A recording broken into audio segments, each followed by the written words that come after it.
Last 5 years లో కొంపల్లి ఎలా develop అయింది అనేది ఎవ్రీబడి నోస్. ఓకే సో ఇక్కడ మ్యాసివ్ డొమెస్టిక్ డెవలప్మెంట్ జరిగింది, అంటే రెసిడెన్షియల్ టైప్ ఆఫ్ లివింగ్ ఎక్కువ జరిగింది. ఓకే దానికి ఒక మెయిన్ రీజన్ ఏంటంటే we have very good colleges and schools surrounded by and connectivity. Okay so మీకు సికింద్రాబాద్ తీసుకుంటే మ్యాక్సిమం అంటే ఒక 20-25 minutes మీకు సికింద్రాబాద్ స్టేషన్ అవైలబుల్ ఉంది. ఇంకా main road as I said మనకి national highway very near 2 kilometers national highway ఉంది. ఓకే సో ఆ కనెక్టివిటీ బస్ రూట్ తీసుకోండి, ట్రైన్ ఫెసిలిటీ ఉంది.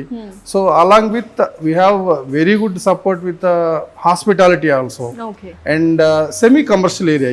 ఇప్పుడు ఇది రెసిడెన్షియల్గా బాగా డెవలప్ అవుతున్న డెవలప్ ఏరియా. అవుతుంది. అండ్ సో దానివల్ల ఏమవుతుందంటే ఇప్పుడు రెసిడెన్షియల్కి ఫస్ట్ కాన్సెప్ట్ ఏంటంటే మన కనెక్టివిటీ చూసుకుంటాం, అంటే ఒక bus stop, nearby facilities. So these are the major things కదండి.